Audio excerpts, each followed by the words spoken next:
Hello and welcome to Pulling the Music Apart. I'm Dave. I'm joined by my siblings Norliah and Russell, along with our special guest Savvas. As the name implies, we're here to analyse and dissect music. On this podcast, we'll be discussing our favourite guitar riffs or hooks. I'll start. This one is also an intro, although there is a very, very good guitar riff during the song. Sweet Child of Mine, Guns N' Roses. What do you reckon? Oh, how could you not like it? I mean, everyone knows it, everyone loves it, and I would be very proud if I was Axl Rose or anyone from Guns N' Roses knowing that that was our song, you know. Or Mr. Slash himself. Oh, yeah. Mr. Slash. What a legend. That hook is very blues-based too, isn't it? Oh, God, yeah. I just said it because I like it, you know. Yeah. Okay, Russell, your first one. All right, well, I think everyone knows. Rolling Stones, Start Me Up. Yeah. Yep, absolutely. Straight in with that one. It's just almost, it's powerful, isn't it? Yeah. And you didn't get those sort of powerful guitar notes often back in those days with that artists, and it just, that got me in straight away. So, Rolling Stones. Easy. Yeah, and that made I think I heard somewhere that Mick Jagger would play on the guitar sometimes to just get his songs written, and then he makes the lyrics afterwards to see whatever matches. Is that right? The little riffs, yeah. And then if you think about the start of that song and, you know, the lyrics in it, that it's like a very funky, sexy song. But it's a manly kind of masculine song, isn't it? Well, it makes grown men cry. That's it. Very good. if you start them up. Do you think he actually wrote that riff? Do you think it was Michael? It's quite possible, but I do remember, because I find it fascinating listening to how people write songs, because some people might write a verse or a chorus verse or whatever, but I remember him saying in an interview he likes just fiddles around on the guitar and then he'll go back to lyrics later. Well, who was the guitar player in the band? Keith Richards. Keith Richards. That song is in open G tuning with one string missing. That's the way he used to play those songs. So, so that gives it that kind of powerful sound. It's very open, so that he doesn't put very many fingers down. That's why he gets those big riff sounds. Yeah, He can still do it. I saw an interview with him, I think, which was only recorded last year. Yeah. And he looks like his own grandfather these days. Yeah. But and a lovely bloke. And I know we're getting off topic here, super shy. Right. And you see that on stage persona. And I think a lot of artists are like that. They get on stage, Michael Jackson. Yeah. But, just a great guitarist. Yeah, but Start Me Up. Yeah. I feel like that band has always had such a vibe and a groove, and like it just every sound and every move Mick Jagger makes, just it's almost like he's an instrument. His body is the instrument too. It all just there's nothing like it. I don't think there's anybody else like it. If somebody tried to copy him, they would look really silly. And still going. They released an He's album still I going. think, the year before last. Yeah. Yeah, he's getting married again. I think she's about 32 years younger than him. Oh, he's going for an Going old for the girl. older ones, yeah. One of my favourite guitar hooks is Rusty Cage by Soundgarden, and I was lucky enough to actually see that live. Obviously, that's not possible now because Chris has passed, but even just the start of that is just, I can forget about everything else when I hear the very start of that song, that riff, and the build up to it, adding all the extra guitars into it too. Now it's your turn, Savvas. Okay, I'm going to bring it back to Australia, seeing that you've taken it so far away. I'm going to talk about a band called Skyhooks and their massive song "Living in the 70s," and again, an extremely iconic riff. Yeah.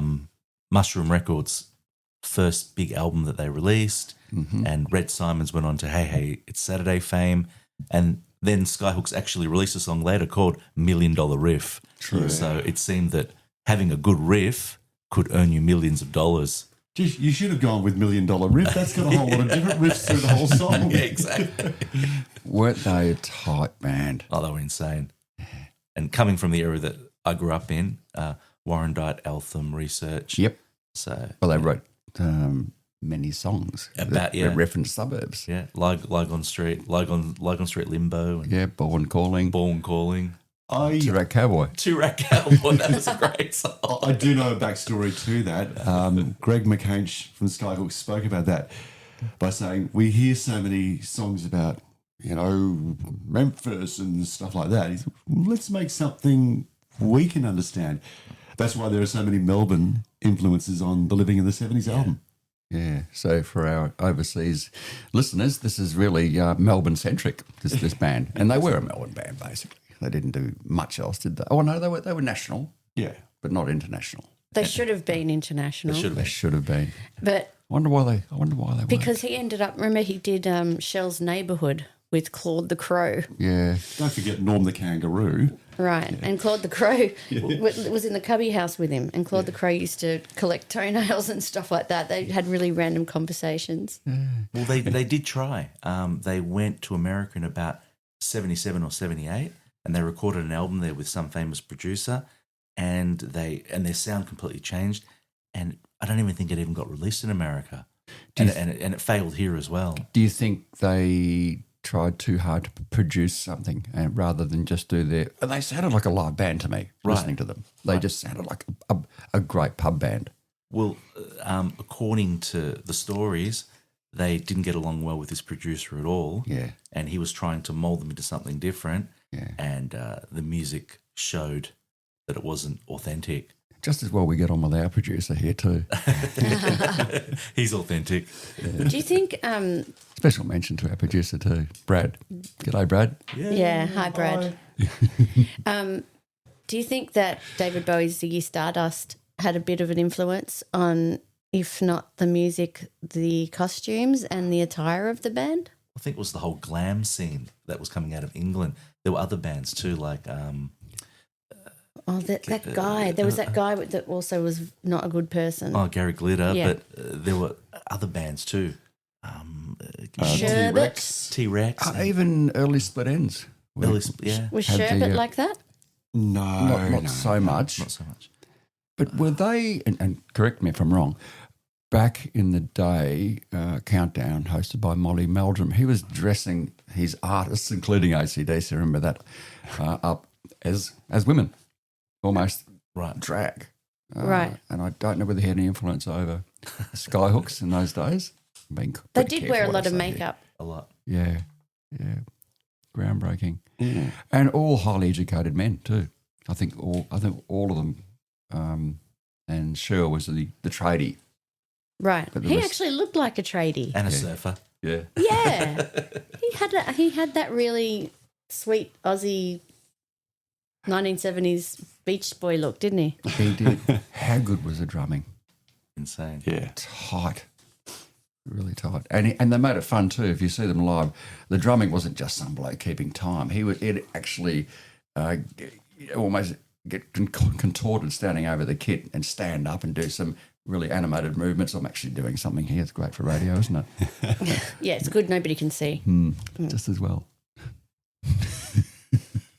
Alrighty. Okay, my second riff or hook, probably one which doesn't really come out and say bada bing, that one, but I'm going with Neil Young's Old Man and the banjo riff played by James Taylor in it. Wow. Did he play that? Yeah. Wow. I didn't know either. And here's a little bit of history, more history for that song.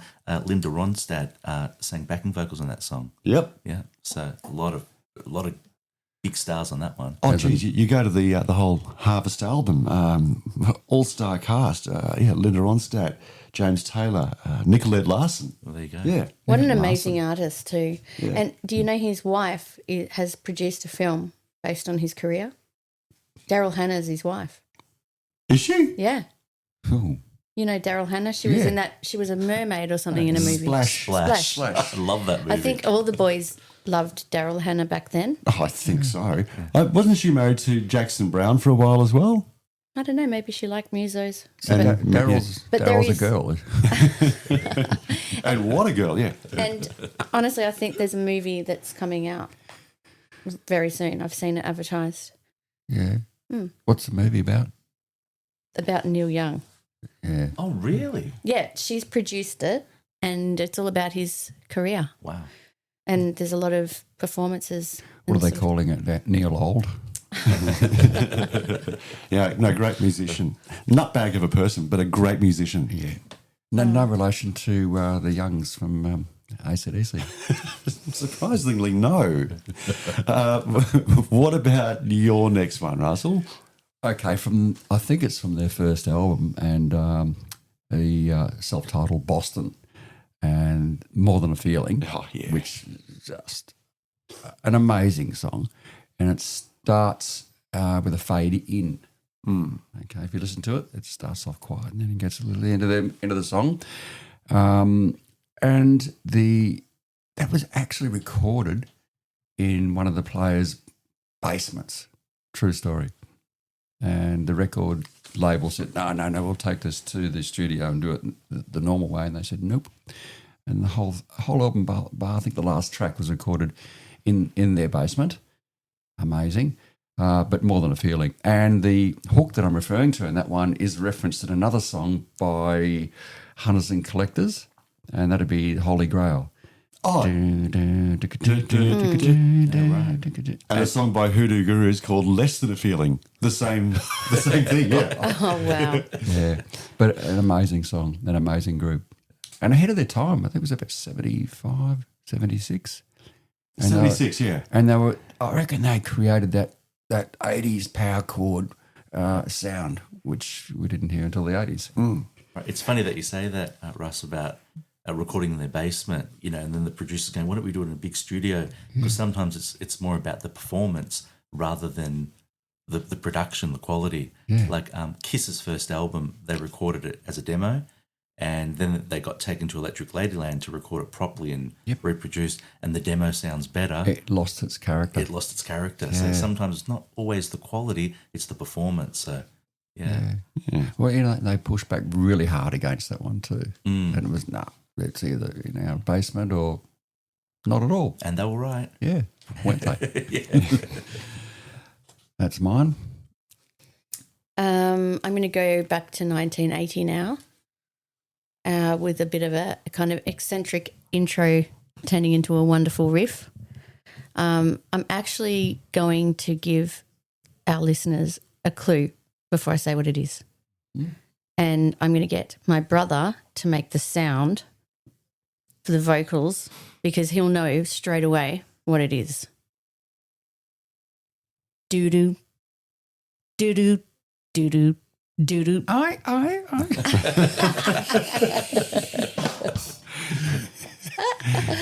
Yeah, so Crazy Train, Ozzy Osbourne, I had that song playing pretty much in my car on my cassette player. and one randy guitar player. Yeah. That was just, I love that whole album, Yeah. but what an awesome riff. Have you still got the cassette? No, I do not have the cassette. I don't. In fact, yeah, it makes me sad sometimes to not play cassettes and records or even CDs now. You've got that new fandangled thing, yeah, CD. Yeah. Yeah. Oh, yeah, the new Fandangle, yeah. But I've got a CD stacker in my car. does that bring... Yeah, I'm Oh, bragging you're so... now. You were always the cool brother. Also, does that bring back memories for you guys being my senior? I know Savvas is the same age as me, so I know what we were getting up to when that song was playing. What about you guys? Because 1980, how old were you in 1980? 20. Okay. Oh, geez, I don't know. I was pretty young at the time. No, 1980, I was 14. Right. Yeah. There you go. We were spoilt for choice, though. And I know that music engenders memory, smell engenders memory, but you're thinking back to what you're doing at the time. I mean, Yep. For me, the songs of 1978, I was 18. I just got my license and it represented Freedom. And all those songs that you were playing on your mono car speaker, listening to AM radio, as it were. It's that's powerful. Sure is. So what does it bring back for you guys? Well, Can you tell us? Or? okay. Well, just going back to that song, Crazy Train. A lot of people probably don't know this, but the bass player of the Ozzy Osbourne band, which was originally called the Blizzard of Oz, was Bob Daisley, who's Australian, and actually he wrote 80% of the lyrics on that album, and he was not credited, and he went through a 20-year lawsuit with Ozzy and Sharon Osbourne to try to get credit rights. That's crazy. Yeah, it's a crazy train. But yeah, Bob Daisley was with Ozzy for a long time, and the band was actually going to be called Blizzard of Oz, and they called it Ozzy Osbourne because of his legacy, and there was a lot of infighting in the band. But regardless of that, the music was unbelievable. Blizzard of Oz, AUS? Yes, OZZ Yeah. was going to be, yeah. But he was Australian, so it should have been AUS. yeah. Also, getting back to what were we getting up to when that song came out? We were 7, so nothing. I was still playing with dolls. It wasn't until we got to about 20 that we started listening to that and really getting into it, because sometimes we'd go to a place called the Cat House. Remember that in St Kilda? I do. And they played lots of heavy metal, lots of old rock, and some progressive stuff as well. So we kind of got a reboot, I think. You know, we just started to discover that music and how cool it was. Well, I think what rebooted it for me, for Ozzy, was in 1990 he released an album called Osmosis. Yes. Yeah. And I really got into that. And what happens is you get into a band and you think, I want to go back to their back catalogue. Yeah. And you keep on going right back. Then you go, oh, my God, he was in a band called Black Sabbath. Yeah. Which I'm going to talk about next. And you kind of rediscover the back catalogue. Tell us more about that. Right. Yeah. Well, my riff is going to be Black Sabbath, Iron Man. Iron Man. Oh, yes. I am Iron Man. And Yes.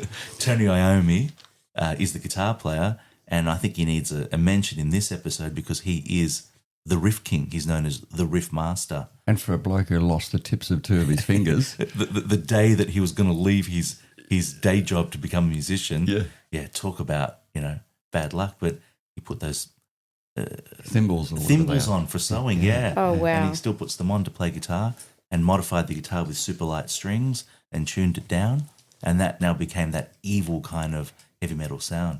Yeah. So, yeah. Hey, how did he lose his fingertips? In a cutting machine, sliced them off. Was he a baker? No, he was working in a factory, like cutting cords or pipes, and his fingers went in. Oh, wow. Yeah. He wasn't very good at doing that, though, was he? Obviously, yeah. Oh, my gosh. So, yeah. Over to you, David. Okay, and my one takes me back to a time where, I'd get on my Malvern Star push bike, listen to 3XY, Black Betty, Ram Jam. Right. What a hook on that song. Yeah. It even starts that way. Yeah, it does. 1977. Yeah. It's timeless. It's an evergreen. Yeah. And that's Spiderbait covered it, yeah? They did, yeah. Yep. They did a damn good version of it too. Yeah. They did. Didn't have the same hook to it though. No. Nah. But rebooted it. Yeah. Reimagined, let's say that. Reimagine. That's a better word. What album did that come off? The Spider-Bat album? Apple and the Poison Ivy? Yeah, it's the one that had Don't You Wanna Be Personality, Yeah. I think. And which town were they from? So, was it New South Wales or when you drive up to Queensland, you'll pass through it. Is it called Finley? It's a tiny little town with like a population of like 300-400 people, and that's where they came from, all three of them. Oh, wow. Yeah. Obviously, they left to become famous. There's a town just up the road from where we live called Little River. Yep. And the Little River Band didn't come from there. Right. No. They were just driving past, thought, well, what a great name for a band. Well, they drove how past. it works. Yeah. Oh. I'm probably driving to Geelong, and I thought, what are we going to name ourselves? Little River Band? Little Or Geelong maybe, Band. or maybe they drove past a river and it was little. Nah, it was that one. It's that. That okay. Actually, is the story. Yeah. Yeah. Oh, wow. Yeah. And fun fact, there's no river in Little River. Oh, it's so little you can't see. I was just about to say that. Yeah. Led Zeppelin, again, Whole Lot of Love. Yep. Can I sing it? Yep. That's not the part of the song I was thinking No. of. No, it is. Once again, instantly recognisable. You'd probably hear the first half of one beat and know what that song is. Yeah. Anyone else have any thoughts on that? Yeah, I do, because it's another riff where as soon as I hear it, I see Robert Plant in my head with his shirt either off or unbuttoned all the way down and his hair going crazy and him just becoming like a one of those vocal instruments. And you can't imagine Led Zeppelin without him. It's just, he's like Mick Jagger with Rolling Stones. A lot of his groupies saw that too. Oh, yeah, well, we won't talk about that because, what was okay back then is not okay now. No, it's not. I agree. Well, I think what's amazing about that song is you can't wait for the riff to come back again. So you've got that whole interlude with all the echoes and crazy stuff. And you go, come on, bring that riff back. And when it kicks back in again after the drum solo, it's just, yes. Were there some guitar work with a violin bow in That's that one? correct. Yeah. Has that been done before? Well, I think it's just an expensive habit of ripping horsehair trying to against metal. I mean, we all heard what the effect was, Yeah. but it wasn't until I saw some vision of one of their concerts. Yes. I think it's a violin bow. The song remains the same. The movie, you see him doing it in the movie. Yeah, Amazing. yeah. And that's a new sound, isn't it? Yeah. I mean, imagine going to a record company and saying, we're going to release this song, and it's got like a 3-minute echo bizarre interlude. So they must have trusted them to release it. And as with a lot of Led Zeppelin stuff, the stereo left right stuff was prevalent in that song too. They loved that stuff, and that's something you don't hear a lot of these days. And Jimmy Page produced it as well as he played the riff, and yeah, what a talent. Yeah, and still going. Yep. It must be in his 80s, I'd say. I think he's pushing 80. Yeah.